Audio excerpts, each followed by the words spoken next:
This man conquered more territory by the age of 30 than anyone else in history. His military genius left entire empires in ruins, and he never lost a single battle. How did one man, in just over a decade, rise from a young Macedonian king to become the ruler of the known world? From Egypt to Persia and beyond, his ambition knew no limits, and his legacy would change the course of history forever. By age 30, history's greatest general had conquered the known world. Here's how. Alexander was born in 356 BCE in Pella, Macedonia, to two seriously ambitious parents. His dad, King Philip II, was already making waves as one of the top military leaders of his time. Philip wasn't content with just an average army. He transformed Macedonia's soldiers from part-timers into a professional, battle-ready force. One of his biggest innovations was the introduction of the sarissa, a 20-foot spear that would play a huge role in Alexander's future victories. But Alexander's rise wasn't just about his father's military genius. His mother, Olympias, was just as driven, maybe even more. She didn't just encourage Alexander, she made him believe he was destined for greatness, even convincing him that he was the son of Zeus himself. That belief in his divine destiny became a core part of Alexander's identity and pushed him to aim higher than anyone else. Even as a kid, Alexander showed he was something special. When he was 13, he famously tamed a wild horse named Bucephalus, a horse no one else could even get close to.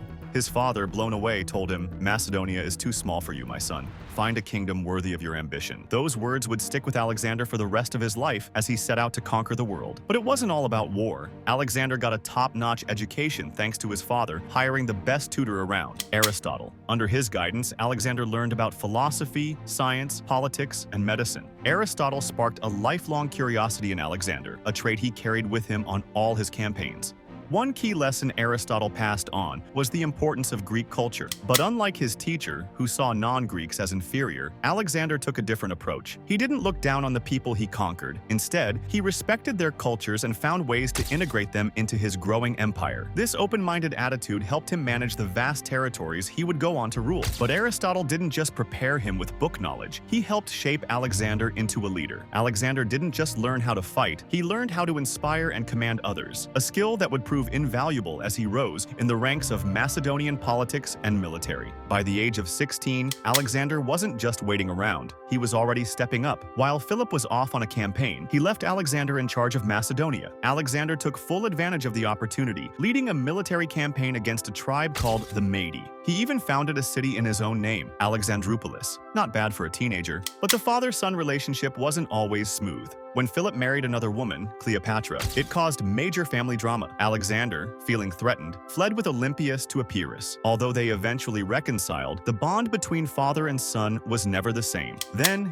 in 336 BCE, Philip was assassinated. The details are still a mystery. Some say it was personal revenge, while others suspect a larger conspiracy, possibly involving Olympias and even Alexander himself. But regardless of the truth, Alexander wasted no time. At just 20 years old, he quickly eliminated any rivals and secured his spot as King of Macedonia, setting the stage for his legendary conquests. But ruling Macedonia wasn't enough. Philip had started something bigger, the conquest of Persia, and Alexander was more than ready to take over. Before Alexander could go after Persia, he had to secure Greece. Some city-states saw Philip's death as their chance to rebel, with Thebes leading the charge. Thinking the young king couldn't handle them, Thebes revolted. Alexander responded with lightning speed. He marched his army 240 miles in just 2 weeks to confront Thebes. When the city refused to surrender, Alexander didn't flinch. He laid siege to it and completely destroyed the city. 6,000 Thebans were killed, and the rest were sold into slavery. The brutal punishment sent a loud and clear message: rebellion would not be tolerated. Seeing what happened to Thebes, other city-states like Athens quickly backed down. With Greece now fully under control, Alexander was free to focus on a bigger target, the Persian Empire. In 334 BCE, Alexander kicked off his campaign by crossing into Asia Minor. His first major challenge came at the Battle of Granicus, where he faced a large Persian force. Even though his army was outnumbered, Alexander's troops, tough and battle-hardened, won a decisive victory. This win gave him control over western Turkey and set him up for more conquests. But the real test came a year later at the Battle of Issus. There, Alexander faced the Persian king, Darius III, who had gathered a massive army to stop him. Alexander's tactical genius shone through again. He used the narrow terrain to prevent the Persians from using their superior numbers. Darius, seeing his army crumble, fled fled the battlefield, leaving his family behind. Instead of treating them as hostages, Alexander showed them respect, earning even more admiration as a leader with honor, not just a ruthless conqueror.